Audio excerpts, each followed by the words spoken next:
Hey everyone, today we're going to talk about organization and structure.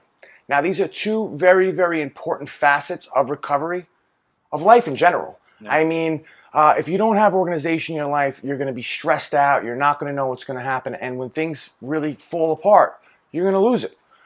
Structure is really, really important because it keeps you on your track. It gives you consistency in your life, and it makes you more effective. Yeah, absolutely. And really, I know for myself, decluttering and minimizing my life keeps it really simple. The idea of recovery is we're trying to make things as simple as possible. Yes. And this is a huge part of staying organized and keeping a certain routine or structure in your life because it keeps things in order. And this is what we're not used to when we're not clean. There is nothing in order and everything is all over the place. And so it's really a mindset, and it's certain disciplines, and it's taking care of yourself. It's pride and integrity and taking care of yourself, more or less. Yeah, a lot of the time when you're in early recovery or just life in general, I mean, you're full of anxiety, you're full of stress. And having all of these things cluttering your mind, cluttering your space is going to make you much less effective in life. It's not doing you any favors. Yeah. So, and a really big thing about organization, you say this all the time. The way that you do anything is the way that you do everything. Yeah. And basically what that saying means is that if you take pride in a specific task, like taking care of your car and keeping your car clean, it says something about you. It says something that you care about keeping order in your life. Now, a person who cares about keeping their car clean, keeping their bedroom clean, now you would go on to assume that other parts of their life are also in some sort of order as well, because it's a definition of who you are. It's how you carry yourself throughout your daily life. Yeah, you keep your area clean and all this, you might potentially keep your piss clean.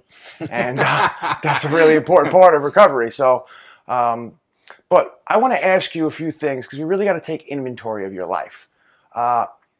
What parts of your life are the most unorganized? For me, it was my paperwork and my computer work with my business because I don't like computers.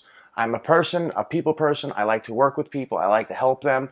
But when it comes to technology and written work, I'm just a mess. I don't like it. Finally, you know how I decluttered?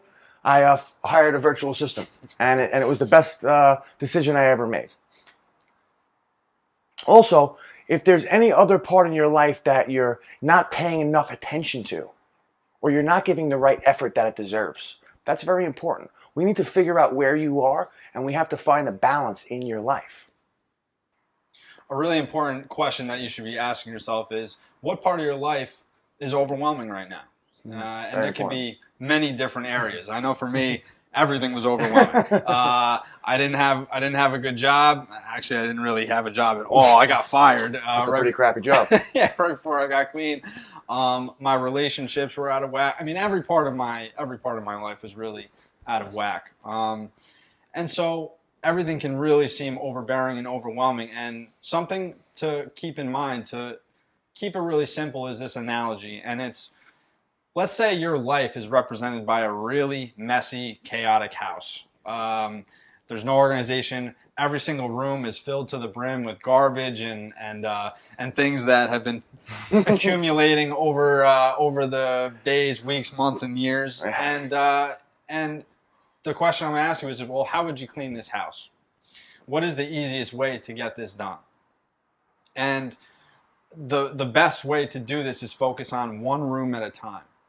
And this is obviously a metaphor for what your life is like right now. There might be a lot of different areas, a lot of different rooms, if you want to look at it that way, that are messy and that really need to be taken care of and need a little TLC. Yeah. And so the best way to focus on this is one room at a time. You don't have to clean the whole house tomorrow. You need to really focus on one little area of one room. And you clean that out and you feel a little bit better, you know?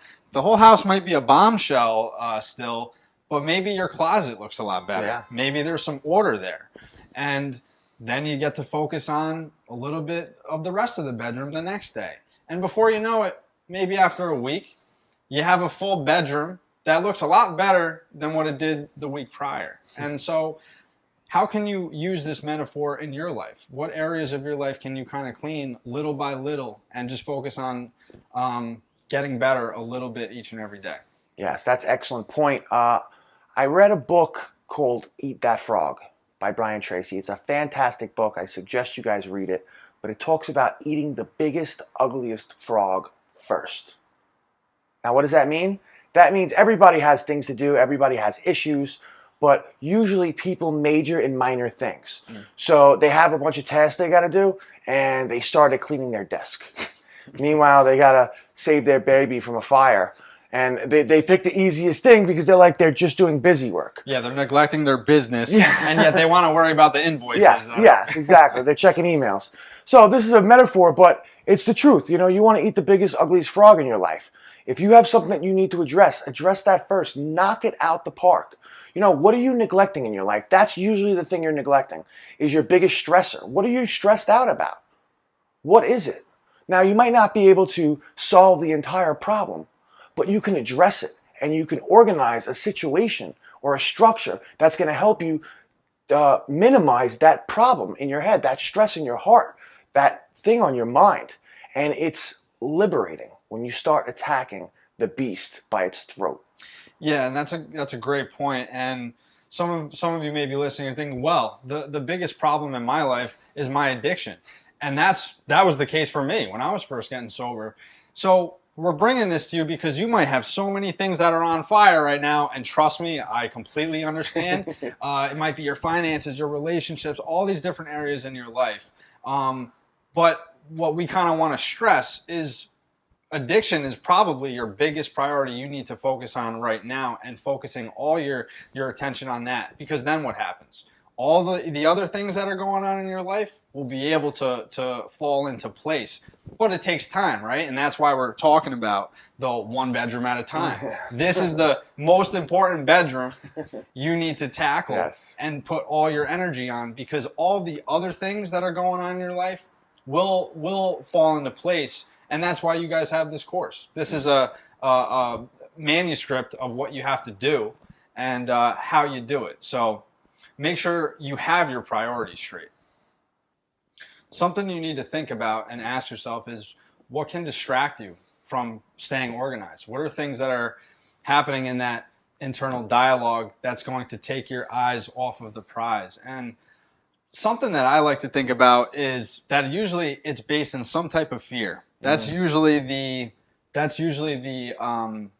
underlying issues that are going on. What is it that is pulling you away from keeping structure and organization in your life? And I know for myself that I didn't want to commit to things when I was getting clean, because if I was committing to something and I was trying to get my life in order, I was fearful that I was going to fail someday, that I couldn't actually do it. And it was more of an insecurity issue. So that's why it takes commitment. You got to just commit to doing something that is for your higher and better self, because fear is usually the underlying issue. And an example of this is procrastination. I can be an amazing procrastinator still to this day. I am the best. Yeah. I mean, and the reason why you have to see these things that are going on in your life is because underneath the procrastination is the fear. It's not actually the procrastination. It's, why am I procrastinating? Why am I afraid to kind of commit to things and jump in and give it my best effort? So what I like to use for this analogy is a magnifying glass. To accomplish anything great, you need to be laser focused. I mean, if you look through a magnifying glass and you just look, yeah, things can be magnified or whatever, it can distort something. But if you focus that light through that magnifying glass, you can literally burn things. That's how powerful the power of focus is. Warren Buffett said it best. He said, if you want to be successful in life, write down 20 of the things that you want the most in life. And then write them from the most important to the least important. And then take that list, take the top 5, and then the bottom 15, do everything in your power not to do them, not to pay attention to them, not to even think about them, not even to try to attain them. Focus on your top 5 goals. Because if you spread yourself so thin, and I'm guilty of this because I wanted to be everything. I wanted to be a doctor. I wanted to be a businessman. I wanted to be a car lease man. I mean, I had a million different businesses. but I did 10 things at a time. I had my foot in 10 different buckets, and I was given 10% to each thing. And yeah, I did pretty decent in each of them because I'm the man. But I didn't focus all of my energy into one thing, and I robbed myself of success and happiness by stressing me out.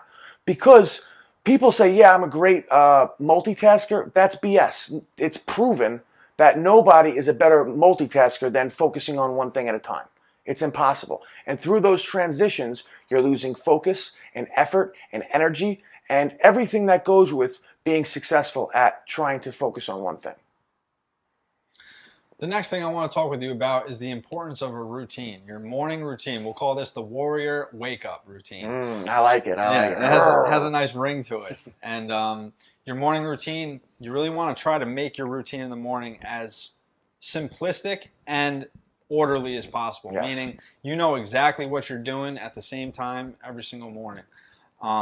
You could literally, if there was a camera inside of my place, you could put your watch to myself doing the same thing every morning. Every morning. And the idea of this is that if you can't conquer your morning, you will not be able to conquer your day. You need to feel good about taking time to yourself, getting your mind primed for the day, and getting that motivation going right into Stacking what you have to do. victories. Especially if you're going into a stressful work environment or whatever you have planned for the day.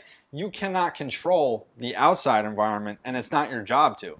It's your job to control your mindset and your routine to get you primed for the day. So something I like to start my day off with, first and foremost, is making your bed. 100%. It's very simple, but it's really important. It is the first act of orderly and order in your life. And there's a really good video on YouTube, which I know we've both seen. And Fantastic. It's about a sergeant in the military, and he talks about the importance of making your bed. And we're going to put a link in the bio. Yeah, and it's a very powerful video. Within the first minute of my feet hitting the floor, my bed is made every single morning. The next thing I like to do is go into my kitchen. I like to drink a nice tall glass of water. So important. Another very simple thing, but your body's dehydrated after a night's sleep. Whether you only got an hour or two, if maybe you're going through some detox, or if you got a full night's rest, you got to replenish the things that your cells are craving. And These things are simple, but they're easy not to do. Absolutely. Yeah. But they're just so important. You don't even understand the value of these of this routine. Right, and that's the point. That is the point that we're trying to make here, is that it's not necessarily the hard things that we have to do. It's the very small incremental steps to making our... And they stack up. You know, you stack up little teeny victories. How do you eat an elephant? One bite at a time. Yeah. Boom, boom, boom. You get bigger, better, stronger. Each victory that you stack up on each other. Absolutely. So you want to drink a nice tall glass of water in the morning. The next thing that I do, I'll usually do some type of exercise, whether it's going for a jog or walking outside for 10, 15, 20 minutes, whatever you're comfortable doing jumping jacks in your room, maybe doing some crunches, whatever it is to kind of wake yourself up, to give yourself some momentum, to get the blood flowing a little bit, to wake up that mind, you know. The next thing that I like to do after that is going into the shower right after exercise. And if you're up for the challenge, nice ice cold shower. a nice ice cold shower can do a lot for you. Now, this might be the hardest thing to do in your morning warrior wake up, but it can be very beneficial. It's amazing it kills the weaker mitochondria in your body that create energy in your body. You'll be energized. You'll be focused. Your clarity will be great. Your skin and hair will be glowing. I mean, it's just there's endless reasons why cold showers are better. I'm not saying you're going to do it, because I know 95% of you love your steaming hot, burning, melting your skin showers. I like them too sometimes, especially in the cold. But in the summer, I like to take as many cold showers as I can. I challenge you to try to do that, because it's a fantastic thing to implement in your life, and it will really teach you some discipline, and that's what we all need. Absolutely, and if you don't believe us, there's so much science on it. Just do a little bit of research on yourself and the importance. And a lot of successful people do this in the morning. Yeah. Nice cold showers. After a cold shower, or a regular shower, whatever it is that you want to do, this leads me right into my meditation. And the whole idea here is we're building these little steps right in our morning You start making your bed, so you feel good about that. You got hydrated. You do a little bit of exercise to wake your body up. Now you're taking a shower, and your body, you have a momentum going into your day, starting your morning. And bringing this into your meditation, I've seen so many positive results. I used to wake up and go right into my meditation. And I've seen so much of a difference in my day after my body and my mind is primed after doing these first few steps. And something that I like to do is TM, which is Transcendental Meditation. Now, I had to go and learn how to do that. That's not something you necessarily need to do, but something that you and I both really enjoy is Wim Hof breath Wim work. Hof breath work, and we're going to put that link in there because you need to try that. It's unbelievable. You want to get high? Yeah, you get high on your own You supply. get high on your own supply. Seriously, the breath work is unbelievable. That's obviously that video is by Wim Hof himself, and we were just talking about cold showers. This guy is known as the Iceman. Yeah, so he climbed Mount Everest in his underwear. Think about that. He swims underneath ice, 100 meters. He's a freak. He's a freak. he is a freak of nature. But he teaches you how to breathe. Yes. Fantastic. Yes. And if you don't feel good after doing that, I'm not sure what will. It's awesome. Yeah. It's really beneficial, and it's an 11-minute video. Yeah. So that's the next thing that I recommend for you. I'm big on prayer. I'm not pushing it on anybody. I'm huge on prayer. I think the power of prayer is fantastic. If you believe in a higher power, get down on your knees and pray in the middle of the day and start your intentions right. Absolutely, and that's a great point. Prayer and meditation Yeah. are really synonymous. They are different, but they go together like peanut butter and jelly. And prayer is like speaking to God. It's like speaking to God, and meditation is listening. So you're having that full conversation is a really powerful tool to have. Yeah, and the importance of meditation too is really clearing your mind. It's starting your day not worrying about things that are going to be happening on the outside world. You want to, like I said before, you want to conquer yourself before you get out there, and this is what meditation provides. It's very, very crucial. Something that an analogy I like to use for meditation is, you know, when you're inside your kitchen and your fridge is running and it's really loud, but you don't notice it because your fridge is running. It's just background noise, and then it shuts off. And then you're like, wow, you hear the silence. Yeah. You notice how loud it was after it quiets down. That is basically our dialogue that we have in our heads every single day. We don't quiet the noise. There's always a background noise. And meditation silences that, and it clears the noise in your head. The next thing I like to do is prepare my breakfast. I eat a healthy meal. Whether it be eggs, oatmeal, First meal of the day has to be healthy. Yeah, 100%. And usually while I'm doing this and preparing, I'm trying to implement some positive content, an audio book, something to get your mind shifted in the right direction. Yeah, I love to read, whether you're listening to the book or you're reading. Make sure you get at least 15 minutes in the morning. Pump your head with whatever you're really interested in. I like spiritual books, the Bible. I like personal development. I like something that's going to add value, biographies, all of these different things. But listen to something positive that's going to really, it could be even affirmations. I am the man. Woo! Yeah. You know, whatever it is, but fill yourself up with something extra, because in the morning, you know, you don't want to be filled up with bad feelings. You want to really get into that positive vibe during your day. 100%. And a lot of times our first 20 minutes of our day will dictate the rest of your 100%. day. If you have a shaky 20 minutes, and most of us start our days out like this. Don't pick up your phone and go on social media. That's right, because you can't determine, you're opening yourself up to the outside world. That's the idea here, is when you want to conquer your morning, you want to take control of what you can control. When you open your phone, you don't know what type of news you're getting on there. And it's usually not good news. It's comparing yourself to somebody else, or you're hearing about drama or news or whatever the case may be. You want to shut out the outside world. This is what our morning is about. It's really taking care of ourselves. And so, great point. You want to get off of your phone for the first hour of your morning. And lastly, before I'm stepping outside, and because the first thing I'm doing when I step outside in the morning is going to the gym. That's just me personally. You might be going to work, so everybody's different in that scenario. But I want to make sure that I'm making a gratitude list. It's very important. You don't have to spend too much time on this, but I want you to spend it. 3 things. That's it. Three Yeah, things you're happy or grateful for. absolutely. And I keep it simple, right?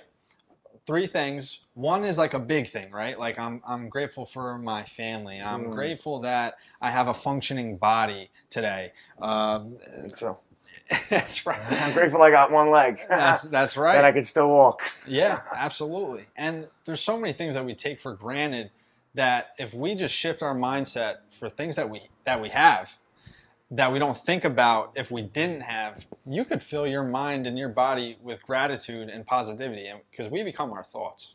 And this is the idea of a gratitude list. So a big thing, and then you go with a medium thing, right? You might be thankful for your job, or you might be thankful for whatever the case may be, that you have a car, whatever it is.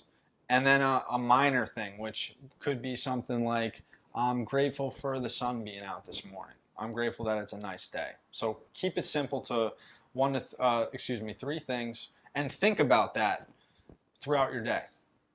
Excellent. Well, I thank you for laying out that morning routine, and I think that's really the most important. But the second most important part is creating a regiment for your night.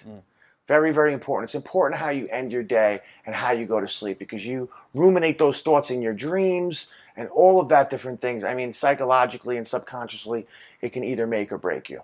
So the big thing that I really want to do is I want to prime you for a good night's sleep. The 3 things I'd really tell you to do, 4 things. Try not to eat before bed. 2-3 hours before bed. Try not to eat. It's good for you, for your metabolism. It's good so you don't gain weight, and it's good for your sleep. So your body can focus on sleeping instead of digesting. Especially if you're eating like sugary foods. Yeah, you're not going to go to snacks sleep. and Twinkies. It's not good for you. You don't even want to get into that. It's fantastic. Number 2, make sure you don't drink too much water before you go to bed, because you don't want to have to get up and pee 3 or 4 times in bed, and I'm guilty of that, and it's even more pain for me because I got to put my leg on to get up, and it's like this big, huge thing. So try not to drink water before you bed so you can sleep through the night. Number 3, do not watch TV when you go to sleep. In fact, don't watch TV the last hour before you go to bed if you can, because you're going to have, those are going to be the last thoughts in your mind. This is why we're creating a night regimen for you so you have a successful day. Don't watch TV. Stay away from your phone. If you got to make a phone call, cool, great. Don't go on social media. Don't be texting all night. You want to say goodnight, boo, or whatever, I love you, or your special significant other, great. Don't be texting and calling and going on social media tonight, because it's going to mess you all up for the next day. Right. Okay? Another big thing is prayer, meditation, and breath work. Yeah. Now, you could do this twice a day, or you could do this once a day. I prefer doing it twice a day. Maybe if I do prayer and meditation in the morning, I'll do breath work before I go to bed. I meditate twice a day, Yeah. daily. I do not miss my meditations. It's one of the biggest tools you can put in your toolbox. It sounds simplistic, but it's really important. So I agree with you. I recommend twice a day as well. Yeah, it's really, really fantastic. It's life-changing. I don't know. He brought about gratitude, but I really consider getting a journal. And for nighttime, writing either a gratitude journal or just a regular journal to keep your thoughts on paper, especially in early recovery. You want to know where your head is going. So maybe you can address it, because when you get something on paper, it's easier to address and attack. Yeah, and this journal can be something as simple as seeing how your day was. Yeah. What were your wins? Victories. Yeah, what were your That's why victories I like in to your do day? gratitude journals. Absolutely, yeah. And what were the things that you planned on getting done? Did you finish everything? Did you not finish everything? Something I like to do is planning out my day for the next, Yes. at nighttime, I like to plan my next day. So when I wake up, I know what I have to do. I have a whiteboard over there, which you guys will see in this Or have course. seen. Right. And this is where I like to write. What do I have to do the next day? What are the things I have planned? And am I able to keep up with that? So now that you've made a gratitude journal, you meditated, you prayed, you did some breath work, you did your journaling and your gratitude and all of these different things, you're all in a really good place. You wrote the 6 things that you want to get done for the day, for tomorrow, so you're ready and prepared for the day. You have intention when you wake up. Now your mind is clear, you're happy, you're grateful, You understand what you're going to do and what you're going to do for tomorrow. So you're sleeping with intention. And when you wake up, you're gonna subconsciously think about the things that you're ready to do and accomplish in the morning.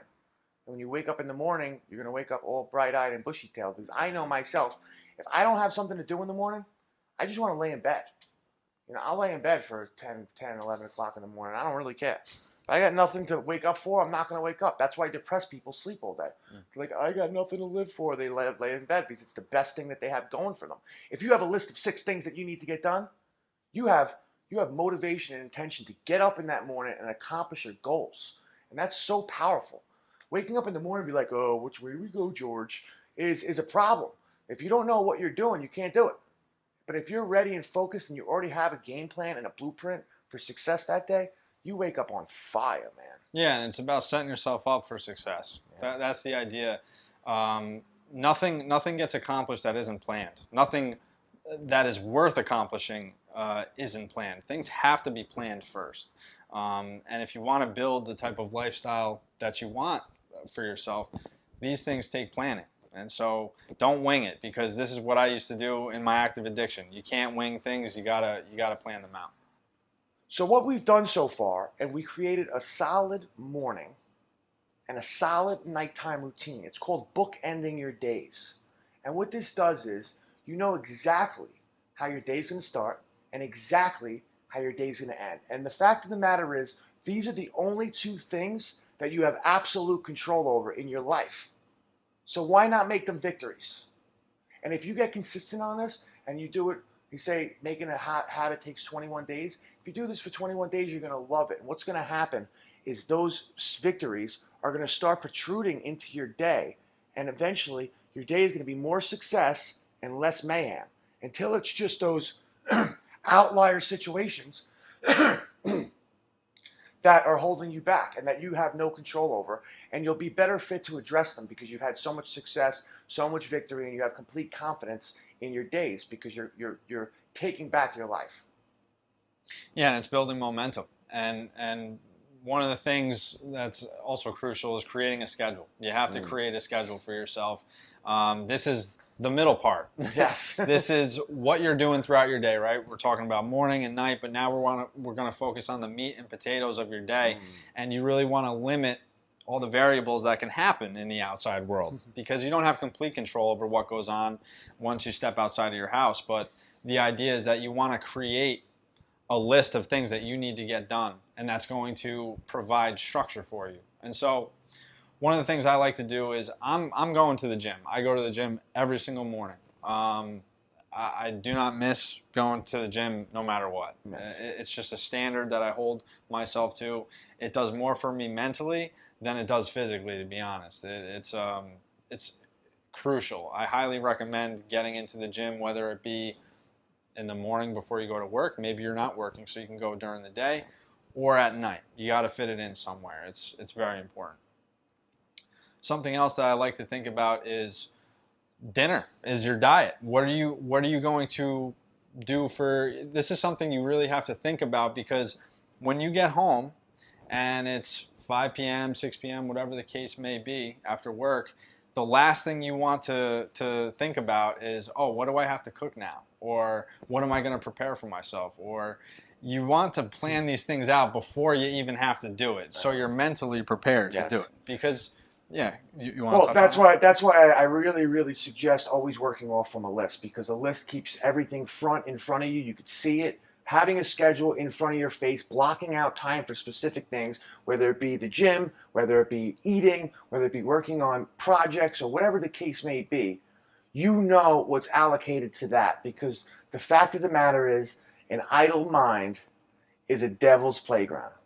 And once you're in your thoughts and you're by yourself and you've got free time and you don't know what to do and you have nobody keeping you accountable and you're like, woo, I'm bored, or I don't know what to do, picking up the phone and calling your Connect to go get pills or whatever your favorite flavor drug of choice is going to be an option at that point. And having the structure in your life is going to give you that solid foundation to not make those mistakes. Absolutely. And another thing to think about as well, for myself, before I had this before I had any type of solid recovery whatsoever, I had to plan going to meetings. Now, this is just me. You might not like meetings. It might not be a route for you, but that was something that I would think about in the morning. What meeting am I going to, or who am I talking to help hold me accountable? If you have a recovery coach, when can I throw him a text and let him know what I'm doing in my day? You gotta have some type of connection to people that will help hold you accountable. This is going to be a reoccurring accountability theme. Is going to be a reoccurring theme in every single module in this program, because it's the most important thing when it comes to recovery. It's the most important thing in life. I have 3 coaches to keep me accountable. I'm a coach. I have clients all over the place. I need a coach. I'm 9 years clean. And it's just a really good way to keep your foundation and keep you focused on what you're doing, because it changes the perception of what you're seeing. You can see it from a different angle, and that's really important. People keeping you honest and giving you the integrity of what you're doing. Find an accountability partner, whether it be AA or NA or a sponsor, a 12-step program, whatever it is, a recovery coach. Find somebody, a loved one. Outpatient. It could be any. It could be IOP. It could be anything, just to keep you a little structure in your day. Because the fact of the matter is, if you're in this program, you're probably really new in recovery, or you're still on drugs, and you're trying to find a way to make this work. And structure and having people help you, it's not a crime to ask for help. It doesn't make you weak to ask for help. People think it's a weakness. It's actually the ultimate strength. The ultimate strength is to be able to say, I need help. Because you know what's great? When you sincerely want help and you're putting something into it, that's when 1 + 1 can equal 3 or 5 or 10. Yeah, it's the power of numbers, but it's the power of synergy. It's when you put 2 pieces together. When they're together, they create something bigger than themselves apart. That's right. And it's a phenomenal force. That's why anything that was created that was absolutely amazing took more than one person. So one of the most important things of structure is having goals. Yeah, you have things that you create in your day, but having a vision of where you want to be in a specific time frame is absolutely vital. Yeah, you're going to build your structure towards what these goals are. That's why you're building structure. And what I would ask you to do on a piece of paper is create goals. Create a day goal. Create a goal for your week. Create a goal for your month. And create a goal for your year. Try that. We both do this, by the way. Yeah, I do this all the time. Yeah, we do these things, and this gives you a target, because if you don't have a target, you're not going to hit anything. You cannot hit a moving target, and it's kind of like look at your goals as like your GPS, if you want to call it that. You could have the fastest car in the world, right? But if you don't have your GPS set to a certain destination, let's say you want to get to Texas, and you have no idea how to get to Texas, and you have no way of finding out how to get there, you're not getting to Texas. And you're certainly not getting there anytime soon. You're going to be going all over the place. This is what having a goal is for. It's setting your GPS to a certain destination. You want to get to a certain place, and then you'll be able to navigate there a lot quicker. But if you don't set your GPS to anything, you ain't going anywhere. You ain't going there. You're going to end up in a bad neighborhood. Yeah. Yeah. And when you set these different goals up, you'd be amazed. People overestimate what they can do in a year, but underestimate what they can do in 5 years. And this is crazy because people don't really understand this concept of time. So your one-day goal has to be something like, man, I want to crush it today at work. I want to go to the gym, and I want to feel really, really good. Yeah, and there could be a weekly goal, which could be really simple, right? Like my registration is up. This is This is the organization and structure part of your life. There's something that you may have not been focused on for a while, and there might be things that you kind of let go. Yeah, you kind of let go, but you want to help simplify your life, right? So you got to get that done at some point. Maybe you can't get it done on the Monday during the day, but you want to make this a part of your weekly goal, and this gives you something to focus on. When you focus on your weekly goal, you say, okay, this is something I need to get done, and where can I fit this in my schedule? It gives you a target. Yeah, or it could be like my weekly goal is to save $200. So in your mind, every time you make a purchase, you're like, do I really need this? Is this going to really help me attain my goal of saving $200? And you'll decide not to pick it up. And then at the end of the day, you might attain it. And then month goal is something a little more grandiose. And then a year goal is something you're really trying to get, a purpose, a vision, something longevity-wise. And you want to do this because for this second part, we want to create blueprints and action plans, how to get there step by step. Now, the action plans are going to be more for the month goals, the 6-month goals, year goals, longer goals, because they're bigger goals and achievements. So and you have to break them down. You got to break them down to bite-sized pieces. That's right. Like and cleaning little the room. teeny victories. See it? Oh, see the system? It's the same exact system. Washer and dryer. It's over and over the same thing, just implemented in a different way.